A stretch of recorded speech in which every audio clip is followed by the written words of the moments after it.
Toca Livros apresenta O Poder do Pensamento Positivo, Guia Prático para a Solução dos Seus Problemas Diários, de Norman Vincent Peale. Livro original da editora Cultrix. Leitura por Leonardo Rossi. Introdução.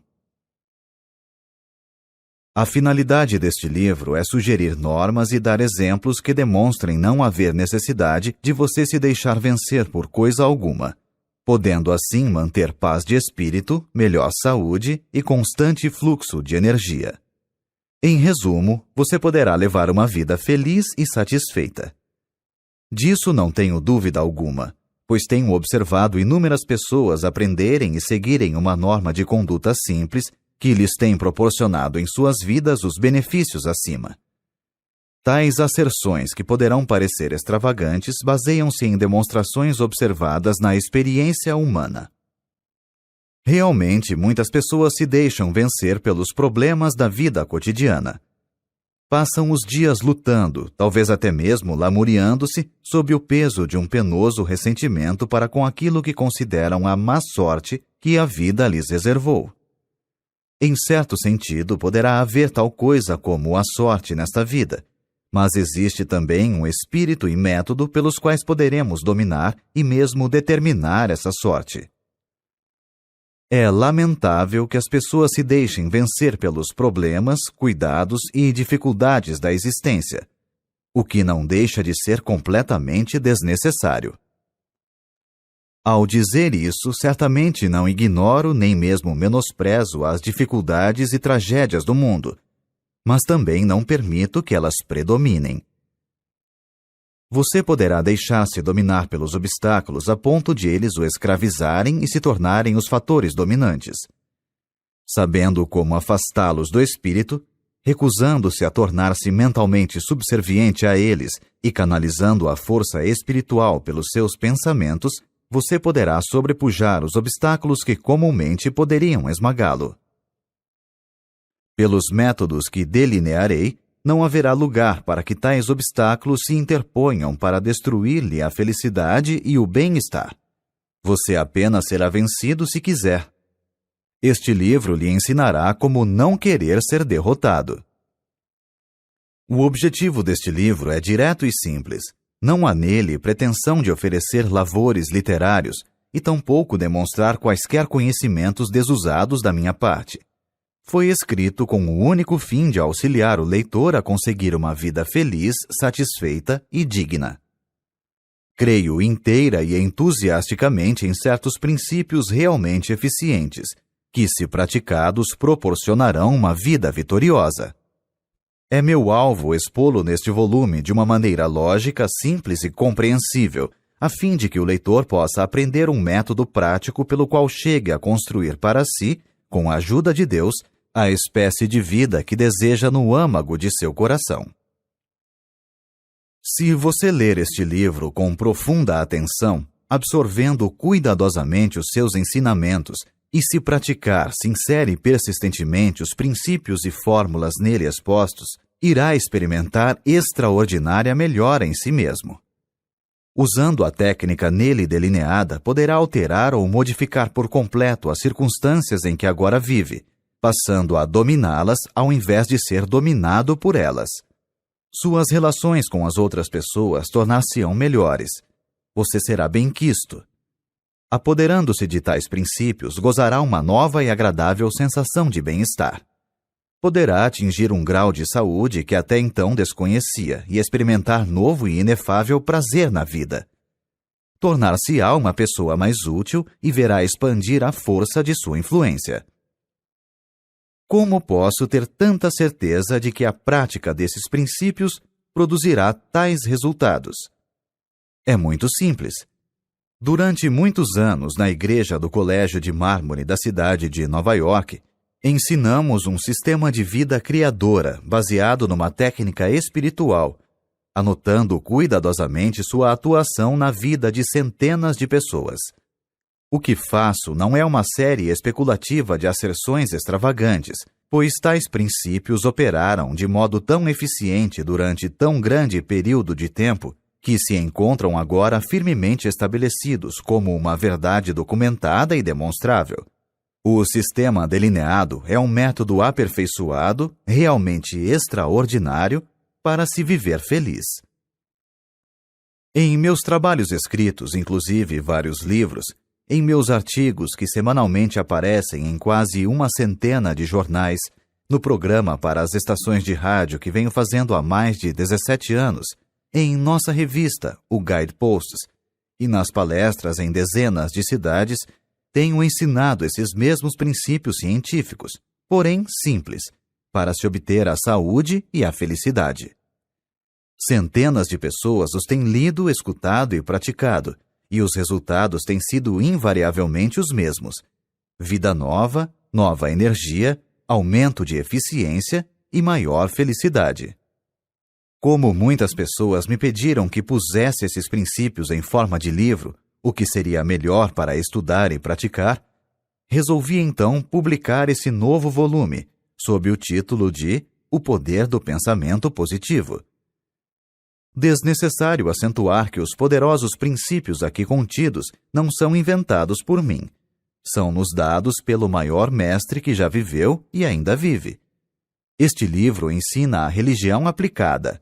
É um sistema científico de técnica prática para se viver feliz e que surte efeito.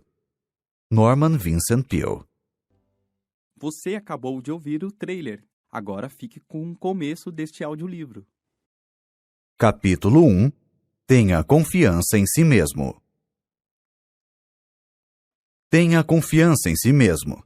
Tenha confiança em suas aptidões. Sem uma confiança simples, porém sólida em sua própria força, você não poderá ser coroado de êxito nem ser feliz. Terá, porém, sucesso se tiver a necessária confiança em si mesmo. A sensação de inferioridade e de inaptidão costuma intervir na materialização de nossas esperanças. Mas se tivermos confiança em nós mesmos, atingiremos nossos objetivos. Dada a importância dessa atitude mental, este livro auxiliará você a ter fé e a libertar a sua força interior. É contristador notar o número de pessoas que se veem prejudicadas e infelizes em virtude desse mal que popularmente se designa por complexo de inferioridade. Mas você não tem necessidade alguma de saber desse mal.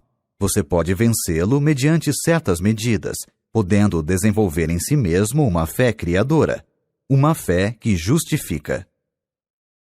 Após falar perante uma convenção de homens de negócios no auditório de uma cidade, estava eu ainda no palco cumprimentando algumas pessoas quando se acercou de mim um homem presa de viva emoção. Perguntou-me se podia falar comigo a respeito de uma questão importante que o atormentava. Pedi-lhe que esperasse até que todos saíssem.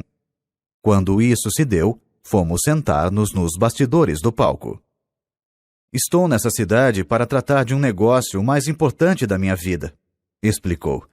Se eu for bem-sucedido, será a minha felicidade. Se fracassar, serei um desgraçado. Sugeri-lhe que se acalmasse um pouco e não encarasse a questão sob um aspecto assim tão desanimador. Se fosse coroado de êxito, seria naturalmente esplêndido.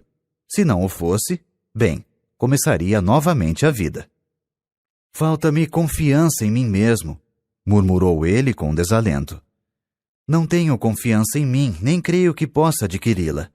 Sinto-me deprimido, completamente sem coragem. Realmente, lamentou, sinto-me prestes a naufragar e dizer que estou com 40 anos de idade. Por que me vejo sempre atormentado por essa sensação de inferioridade, por essa falta de confiança e essa descrença constante? Ouvi sua conferência esta noite, o que o senhor falou sobre o poder do pensamento positivo, e desejo perguntar-lhe como poderei adquirir essa confiança em mim mesmo. Há certas medidas a tomar, respondi. Em primeiro lugar, é importante descobrir por que tem essa sensação de que não tem poder algum. Isso requer análise e levará tempo. Devemos sondar os males de nossa vida emotiva, do mesmo modo que o faz um médico ao procurar descobrir algo que fisicamente esteja mal. Não se pode fazer isso imediatamente nessa nossa curta entrevista de hoje. Talvez o seu caso exija certo tratamento para que se possa conseguir uma solução permanente. Contudo, a fim de que o possa auxiliar no problema que o preocupa, vou dar-lhe uma fórmula que surtirá efeito se a usar. Quando estiver na rua, sugiro que repita certas palavras que lhe vou dar. Diga-as várias vezes depois de se deitar. Quando acordar amanhã cedo, repita-as 3 vezes antes de se levantar. Quando estiver a caminho para ir tratar do seu importante negócio, repita-as novamente 3 vezes. Faça-o com fé de que receberá força e aptidão suficiente para tratar do problema. Mais tarde, se quiser, poderemos analisar o seu caso básico. Independentemente do que poderá acontecer ao seguir esse estudo, a fórmula que lhe vou dar agora poderá afinal ser um grande fator na cura. Eis as palavras que lhe recomendei. Poderei fazer tudo com a ajuda de Cristo. Ele me dará forças. Filipenses, capítulo 4, versículo 13. Como o desconhecido não estava familiarizado com essas palavras, escrevi-as num cartão e mandei que as lesse 3 vezes em voz alta. Agora siga esse conselho. Tenho certeza de que tudo correrá bem. Ele se animou e quedou-se um momento em silêncio. Disse depois, muito comovido: Está bem, doutor. Vi-o empertigar-se e mergulhar nas sombras da noite. Sua figura, a princípio desconsolada, parecia demonstrar agora, na maneira pela qual saiu, que a fé já estava operando no seu espírito. Comunicou-me posteriormente que aquela fórmula simples lhe fizera maravilhas, e acrescentou: Parece incrível que umas poucas palavras da Bíblia possam fazer tanto bem a uma pessoa.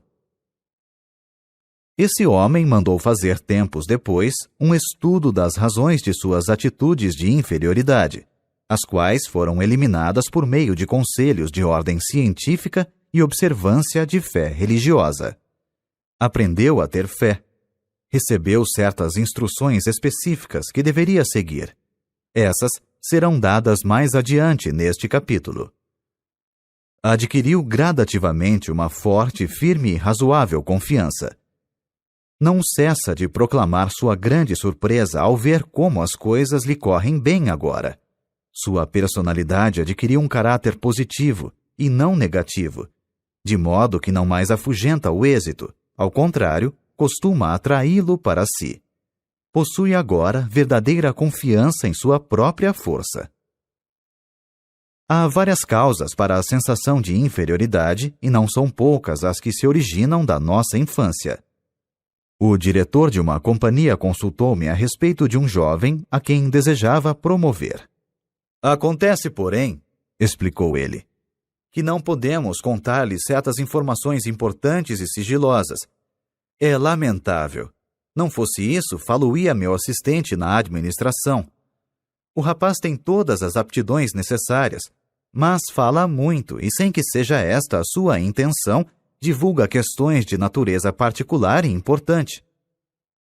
Tendo feito uma análise, descobri que o jovem falava muito simplesmente devido a uma sensação de inferioridade, e para compensá-la, sucumbia à tentação de alardear o que sabia. Ligara-se a homens mais ou menos bem instalados na vida, que haviam cursado universidades e faziam parte de associações. Ele, no entanto, havia sido criado na pobreza, não cursara uma universidade e não era membro de associação alguma. Sentia-se assim inferior aos companheiros tanto em cultura como em posição social. Para fazer figura no meio deles e realçar seu amor próprio, seu subconsciente, que sempre procurava prover o mecanismo que compensasse, fornecia-lhe os meios para elevar o seu eu. Sabia o que se passava na alta esfera da indústria e acompanhava o chefe a conferências, onde encontrava homens preeminentes e ouvia importantes conversações de caráter particular. Relatava aos companheiros boa parte das informações que não deviam transpirar, com o propósito de fazer com que eles o admirassem e invejassem.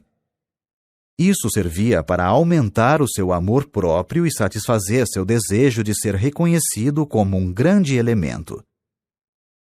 O chefe, um homem bom e compreensivo, quando percebeu a causa dessa característica de sua personalidade, fez ver ao rapaz as oportunidades a que suas aptidões poderiam conduzir. Descreveu-lhe também como aquela sua sensação de inferioridade fazia com que não se pudesse contar com ele em assuntos confidenciais.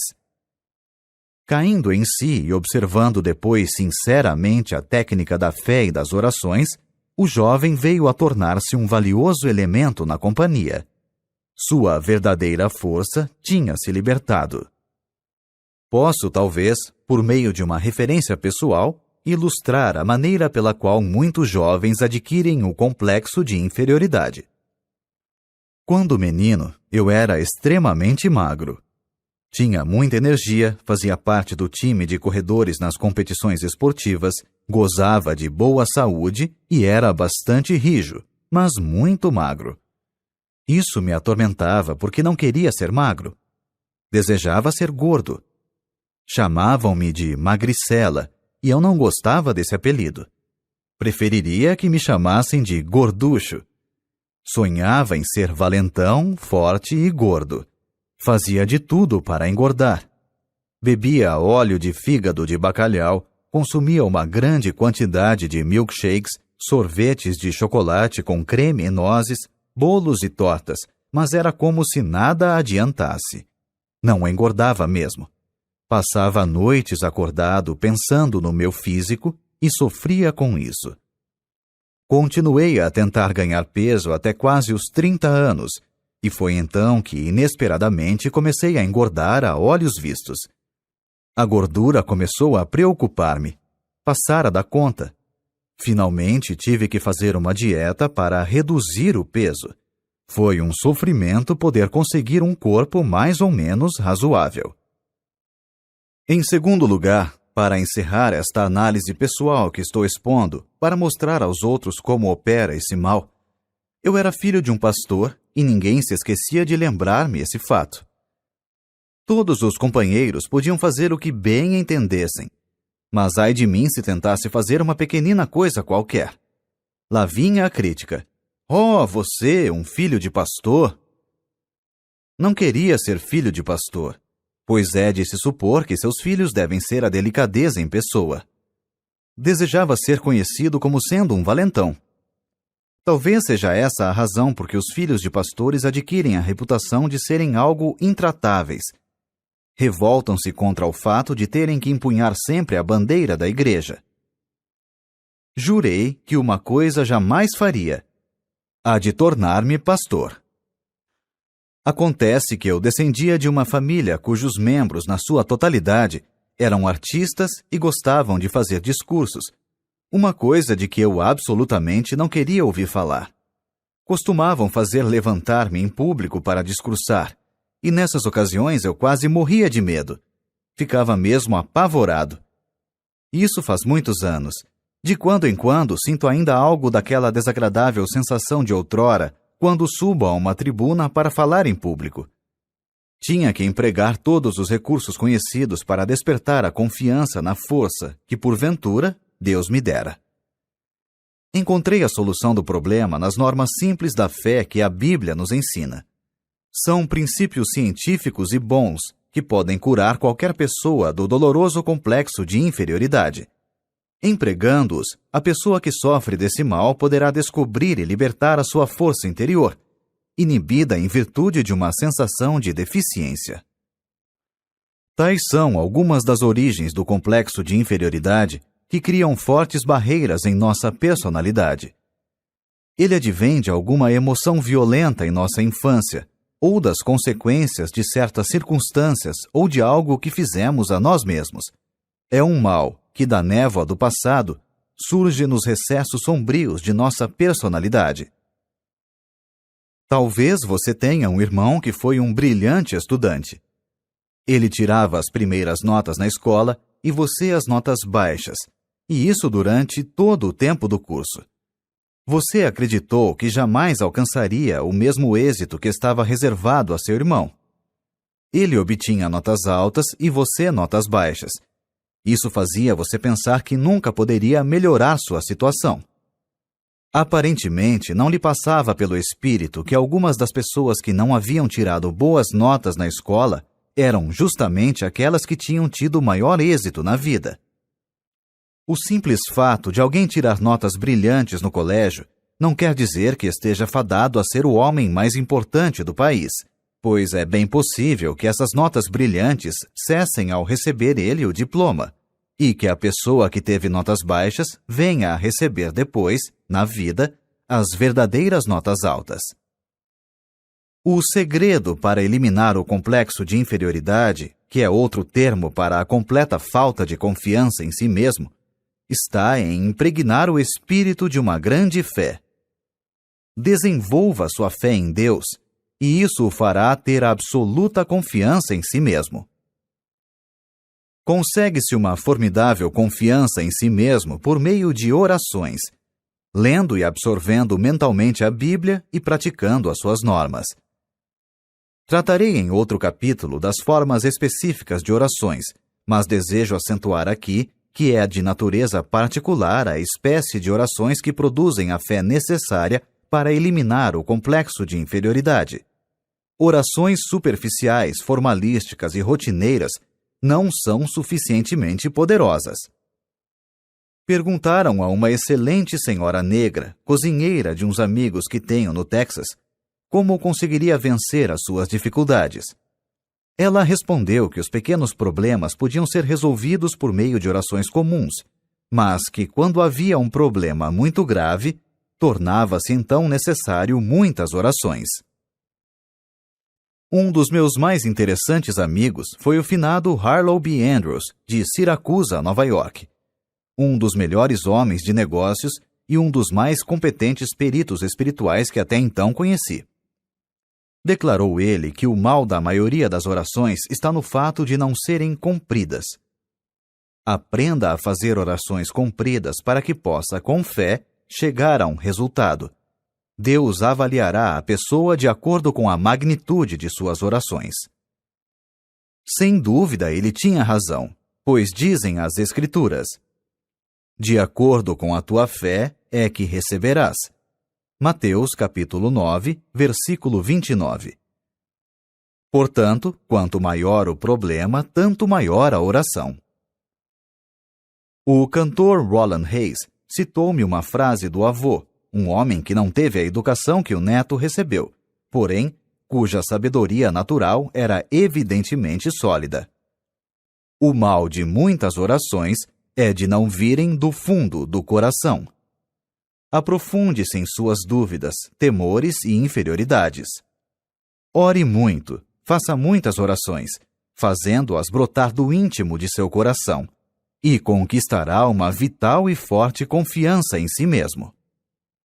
Procure um competente conselheiro espiritual e deixe-o ensinar-lhe como ter fé. A capacidade de possuir e utilizar a fé e de conseguir a libertação da força que ela proporciona é uma habilidade que, como qualquer outra, deve ser estudada e praticada, a fim de se chegar à perfeição. No fim deste capítulo, há uma lista de 10 sugestões para se vencer o complexo de inferioridade e desenvolver a fé. Pratique-as diligentemente e elas o auxiliarão a criar confiança em si mesmo, dissipando a sua sensação de inferioridade, por mais profunda que seja. Nesse ponto, desejo frisar que para adquirir essa sensação de confiança, é de grande eficiência a prática de infundir no espírito conceitos encorajadores. Se o seu espírito ficar obcecado por ideias de insegurança e inaptidões, será isso naturalmente devido ao fato de as ter deixado dominar-lhe o pensamento durante um longo período de tempo. É preciso que dê ao espírito outra qualidade de ideias mais positivas, o que conseguirá com repetidas sugestões de pensamentos estimuladores. Nas árduas atividades da vida cotidiana é preciso disciplinar o pensamento se se quer educar novamente o espírito e fazê-lo um gerador de energias. É possível, mesmo em meio aos trabalhos diários, alimentar o espírito com pensamentos estimuladores. Permita-me, leitor, que lhe fale sobre um homem que assim procedia, utilizando-se de um método característico. Numa manhã de rigoroso inverno, ele veio buscar-me no hotel numa cidade do Oeste Central, para levar-me a outra cidade 35 milhas distante, onde eu tinha que fazer uma palestra. Subimos ao automóvel. Ele passou logo a imprimir certa velocidade ao carro, o que achei algo inconveniente, pois a estrada estava escorregadia. Lembrei-lhe de que dispunhamos de bastante tempo e sugeri que moderasse a marcha. "Não se preocupe quando eu estiver guiando", respondeu ele. Eu mesmo costumava sentir muita insegurança, mas acabei dominando-me. Tinha medo de tudo, de andar de automóvel e de avião. Quando alguma pessoa de minha família fazia uma viagem, ficava preocupado até que regressasse. Vivia sempre com a sensação de que ia acontecer alguma coisa, e isso me tornava a vida um sofrimento. Vivia dominado por esse complexo.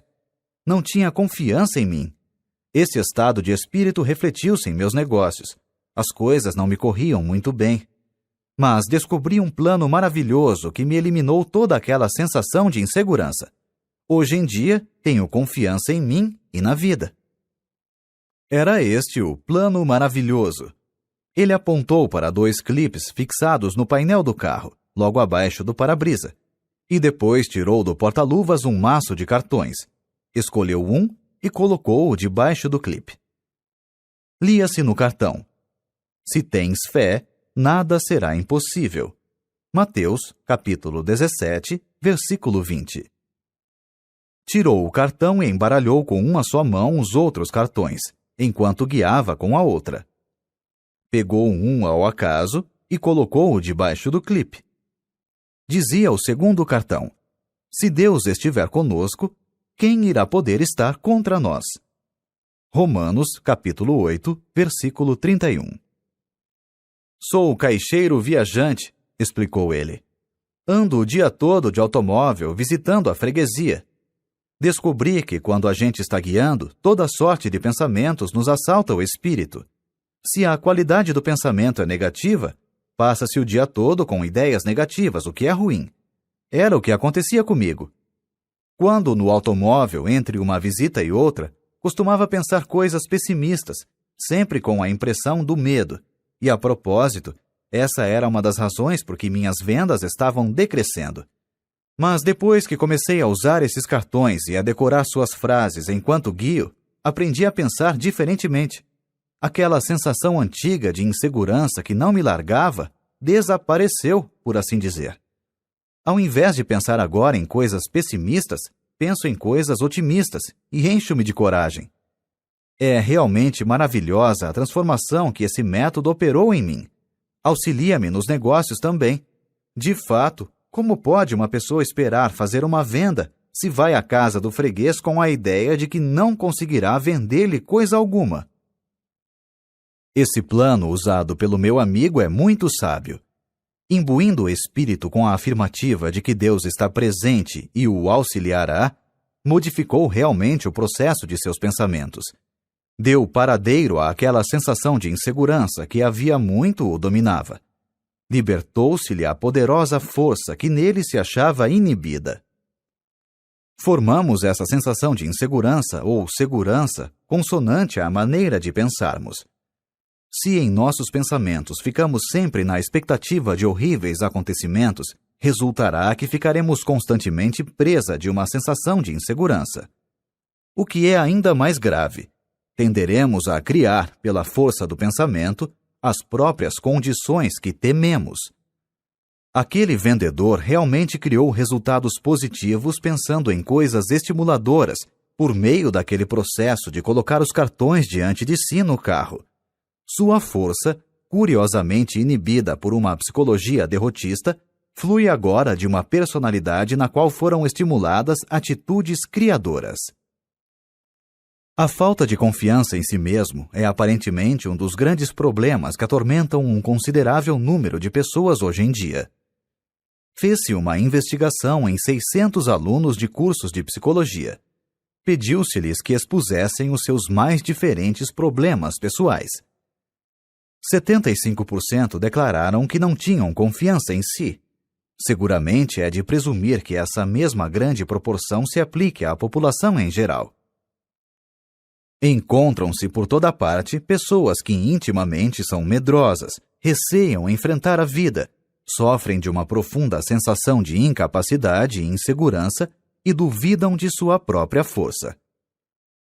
No íntimo de seu ser, não confiam em sua capacidade de arcar com responsabilidades. Com isso, deixam de aproveitar as oportunidades que aparecem.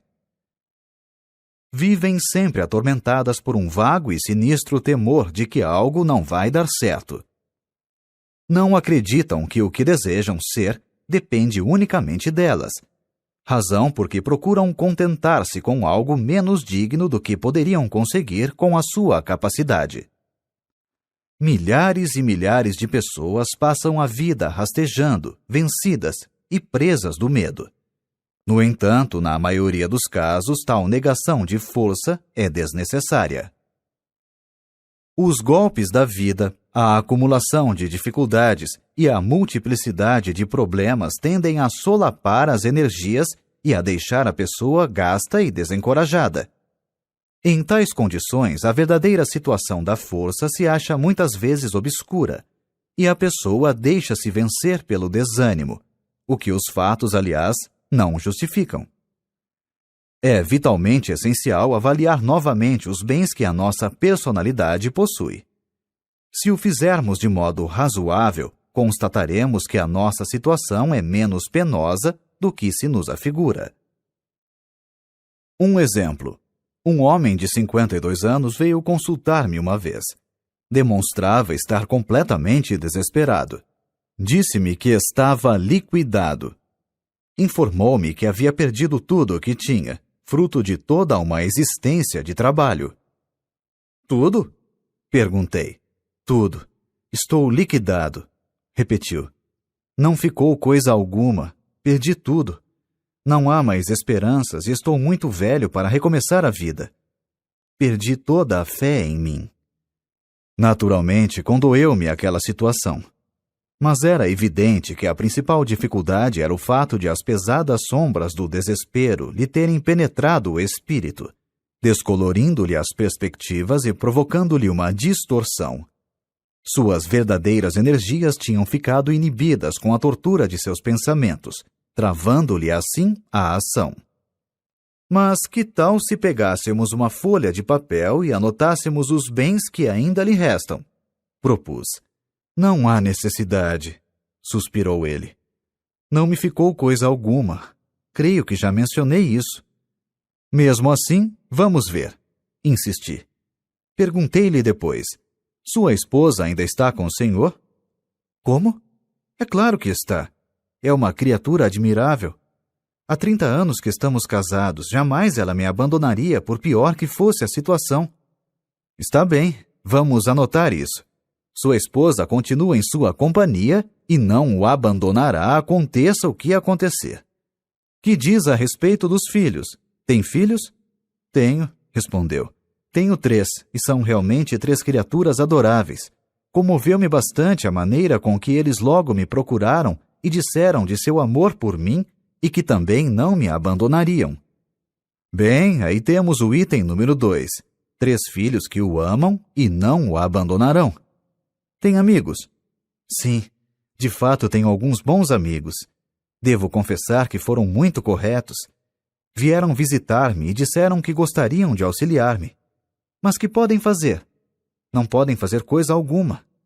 Este é o item número 3. Tem alguns amigos que gostariam de ajudá-lo e o têm em grande estima. Que me diz de sua integridade? Agiu mal alguma vez? Não há nada contra a minha integridade. Sempre procurei agir direito. Tenho a consciência limpa. Muito bem. Anotemos a sua integridade como sendo o item número 4. Que me diz da sua saúde? Gozo de boa saúde. Poucas vezes fiquei doente. Creio que estou em boa forma fisicamente.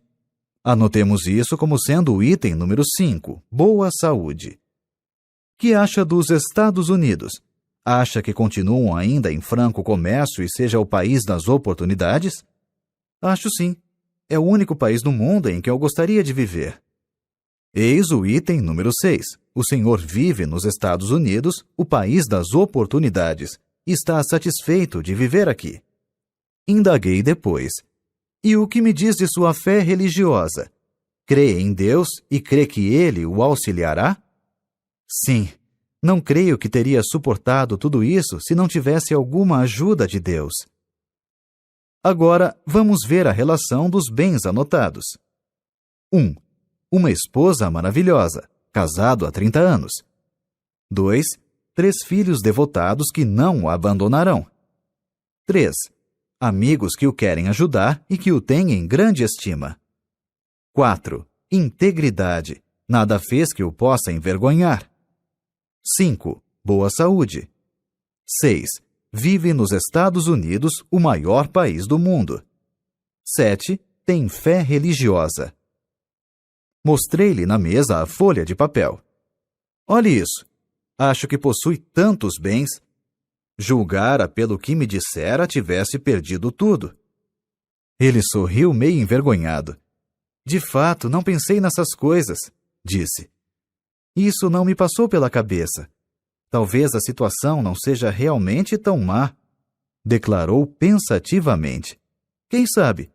Talvez pudesse começar de novo a vida se conseguisse apenas adquirir certa confiança e pudesse sentir alguma força dentro de mim. Bem, ele compreendeu tudo e tratou de começar a vida novamente. Conseguiu fazê-lo somente depois de ter modificado seu ponto de vista e sua atitude mental. A fé varreu as dúvidas que o assaltavam, e uma força, o bastante para vencer suas dificuldades, emergiu do íntimo de seu ser. Esse incidente ilustra uma profunda verdade expressa num documento muito importante do célebre psiquiatra Dr. Karl Menninger. Disse ele: as atitudes são mais importantes que os fatos. Vale a pena repetirmos essa frase para que possamos aurir a verdade que ela encerra.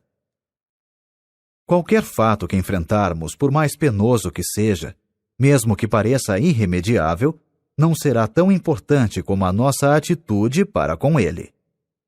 Da maneira como julgamos um fato é que poderemos ser derrotados antes que possamos tomar qualquer medida com relação a ele. Poderemos talvez permitir que o fato nos esmague mentalmente antes que comecemos a tratar realmente dele. Por outro lado, a observância de pensamentos otimistas e animadores pode modificar ou dominar inteiramente o fato.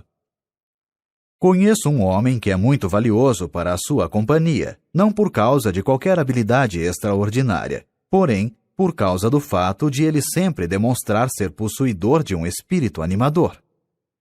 Quando seus companheiros encaram com pessimismo certo problema, ele logo empresta um método a que deu o nome de o método aspirador de pó.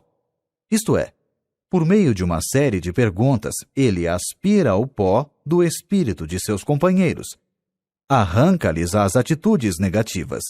Depois, muito serenamente, sugere-lhes ideias positivas com relação ao problema, infundindo-lhes novas atitudes, as quais lhes dão nova concepção dos fatos. Muitas vezes os companheiros comentavam os problemas, os quais lhes pareciam diferentes quando esse homem começava a operar sobre eles. É a atitude de confiança que cria a diferença, e ela não elimina a objetividade na avaliação dos fatos. A vítima do complexo de inferioridade vê os fatos através de atitudes que lhe são prejudiciais. O segredo para corrigir-se está simplesmente em adquirir uma visão normal que se incline para o lado positivo. Se você, leitor, se julga vencido e perdeu a confiança em sua capacidade de vencer, sente-se, pegue uma folha de papel e faça uma lista, não dos fatores que lhe são adversos, mas dos que tenha a seu favor. Se pensarmos constantemente nas forças que parecem estar contra nós, acabaremos transformando-as numa verdadeira força, o que, aliás, não se justifica. Elas tomarão uma consistência que na realidade não possuem, Mas se, ao contrário, encararmos mentalmente os nossos valores e os pesarmos e fixarmos neles os nossos pensamentos, realçando-os ao máximo, conseguiremos libertar-nos de nossas dificuldades, independentemente do que possam ser. As nossas forças interiores começarão a firmar-se e, com o auxílio de Deus, tirar-nos-ão da derrota para nos conduzir à vitória. Uma das mais poderosas concepções, que é seguramente a cura para a falta de confiança, é o pensamento de que Deus está realmente ao nosso lado, ajudando-nos. Este é um dos mais simples ensinamentos da religião. Deus Todo-Poderoso será nosso companheiro, não nos abandonará e auxiliar-nos-á até o fim. Nenhuma ideia é tão poderosa para desenvolver a confiança em nós mesmos como a dessa simples crença, quando praticada. Para praticá-la, basta afirmar: Deus está me ajudando. Deus está me guiando. Leitor amigo, despenda alguns minutos imaginando sua presença. Repita depois essa afirmação com fé. Trate de seus afazeres com a ideia de que aquilo que você afirmou e imaginou é verdade. Faça essa afirmação, imagine a sua presença, tenha fé e será senhor de si. A libertação das forças que esse processo estimula o surpreenderá. A sensação de confiança depende do tipo de pensamentos que habitualmente ocupa seu espírito.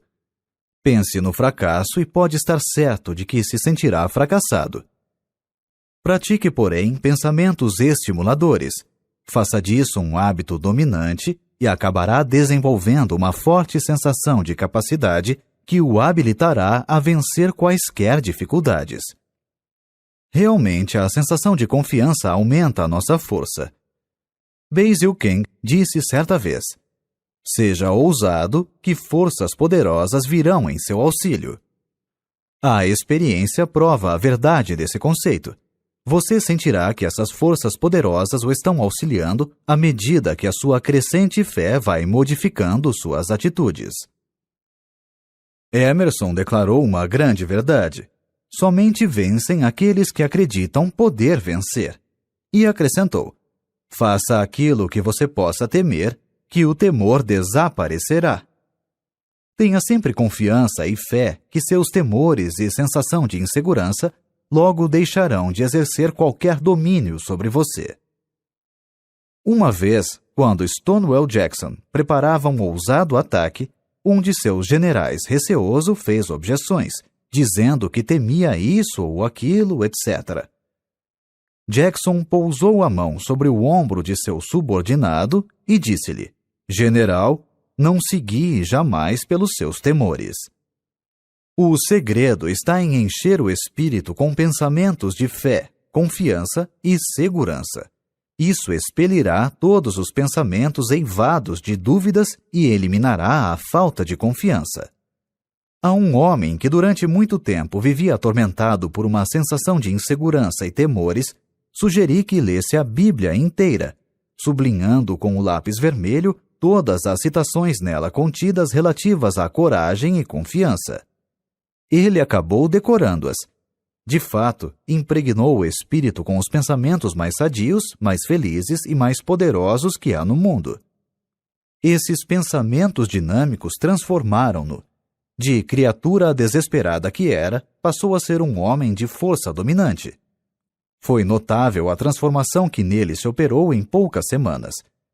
De um espírito quase completamente fracassado, passou a ser uma personalidade confiante e inspiradora. Reconquistou a confiança em si mesmo e em sua própria força por meio de um processo simples, o de modificar o seu modo de pensar. Para resumir, que pode você fazer agora para criar confiança em si mesmo? Mencionamos abaixo 10 regras simples e exequíveis para dominar suas ideias de inaptidão e aprender a ter fé. Milhares de pessoas as têm empregado e obtido brilhante resultado. Comece a seguir esse programa que irá também criar essa confiança em si mesmo e em sua própria força. Você também terá essa mesma sensação de possante energia. 1. Formule e grave indelevelmente em seu espírito um quadro mental de si mesmo como sendo coroado de êxito em tudo. Mantenha sempre esse quadro no espírito. Não permita que desapareça. Seu espírito procurará desenvolver essa ideia. Jamais pense que irá fracassar. Jamais duvide da realidade dessa imagem mental. Seria perigosíssimo, pois o espírito sempre procura realizar aquilo que se imagina. Por conseguinte, imagine sempre o sucesso, por piores que as coisas lhe possam parecer no momento. 2. Toda vez que um pensamento negativo relacionado à sua força pessoal lhe assaltar o espírito, exprima deliberadamente um pensamento positivo para eliminá-lo. 3. Não crie obstáculos em sua imaginação. Deprecie todos esses pseudo-obstáculos. Reduza-os ao mínimo. As dificuldades devem ser estudadas e tratadas de maneira eficiente a fim de serem eliminadas. Devem ser encaradas apenas como se apresentam. Não devem ser ampliadas por pensamentos pessimistas. 4. Não se deixe atemorizar por outras pessoas. Procure imitá-las. Ninguém pode ter a sua eficiência. Lembre-se também que a maioria das pessoas, não obstante mostrar confiança em si, sente-se muitas vezes tão receosa e tão hesitante quanto você. 5. Repita 10 vezes ao dia estas palavras dinâmicas. Se Deus estiver conosco, quem irá poder estar contra nós? Romanos 8:31. Suspenda aqui a leitura e repita-as agora, lentamente e com confiança. 6. Arranje um competente conselheiro para ajudá-lo a compreender a razão de ser de seu modo de agir. Conheça a origem de sua sensação de inferioridade e indecisões, a qual muitas vezes tem muitas raízes na infância. O conhecimento de nós mesmos é um fator de cura. 7. Repita 7 vezes ao dia, em voz alta, se possível, o seguinte versículo: Poderei fazer tudo com a ajuda de Cristo. Ele me dará forças. Filipenses, capítulo 4, versículo 13. Repita-o agora.